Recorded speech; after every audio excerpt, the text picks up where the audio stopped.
I'm gonna be teaching you how to jump rope if you are a beginner.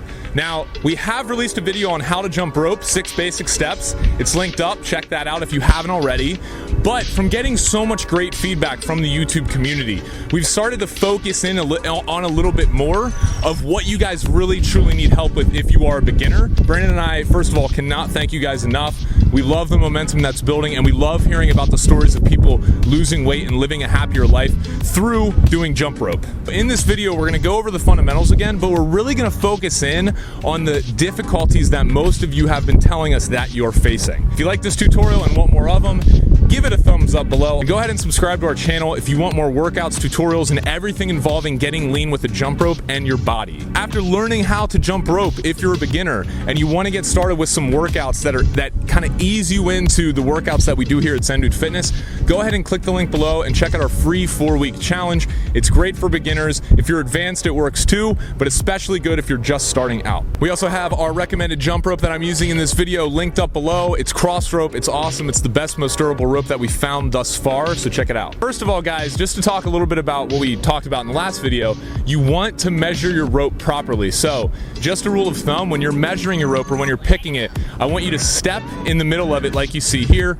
pull it up to the sides, like right under your armpit, and the rope cable should actually be right around the nipple area, the upper chest area. This is a rule of thumb. You want to pick a rope that is 3 feet taller than your height. So I'm 6'3", so every rope that I use is right around 9 feet 3 inches. As you can see here, as I'm just doing regular bounce, I'm up on my toes. My feet are not coming more than an inch or two off the ground. My knees are bent slightly, cushioning my impact so my joints don't get hurt. My elbows are in, and my hands are jutting out to the sides of my hips, and my wrists are controlling everything. Now, a mistake that most people make when starting out that we get a lot of feedback about is they do 2 jumps, as you see here, for every time the rope swings around. I want you guys to get rid of this mentality and start. It's the easier way to jump rope, but it's not the correct way. And if you start off doing that, it's gonna be a lot harder to get yourself into just doing 1 skip for every rope turn. Okay, so what I want you guys to do is start off by just hopping. 1, 2, 3, 4, 1, 2, 3, 4, and get that consistent rhythm down and get used to counting, and then envision the rope spinning 1 time underneath you every time you do that. Now that brings me to my next point, guys. This might seem a little bit difficult at first, but let's incorporate the rope, and all I want you guys to do is practice swinging through 1 time and then stopping. So if you notice here, I'm just putting the rope behind my back, swinging it once underneath my legs, counting 1 and stopping, and then I'm resetting and I'm doing that again. All right, good. Now that we have that, let's move up to 2 times. So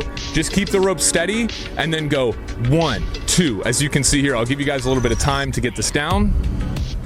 And as you see here, I'm just going 1, 2, and then stopping. 1, 2, and then stopping.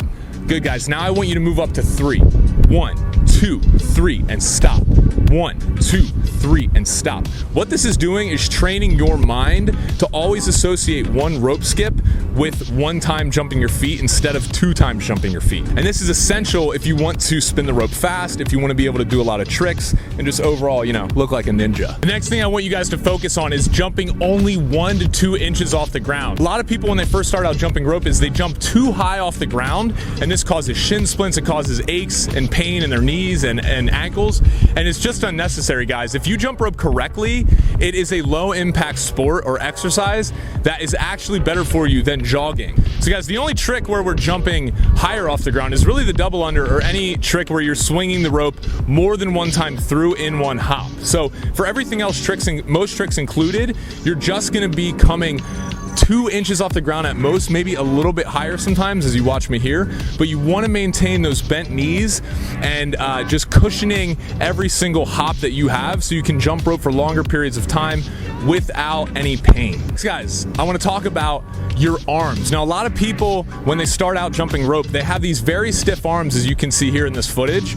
And what this does is it does not allow the rope to be tight when spinning around them. So they're really working their shoulders super hard. But the problem is there's no forearm or wrist action, so the rope is not spinning around tight. An analogy that I like to use is, think of a baseball player.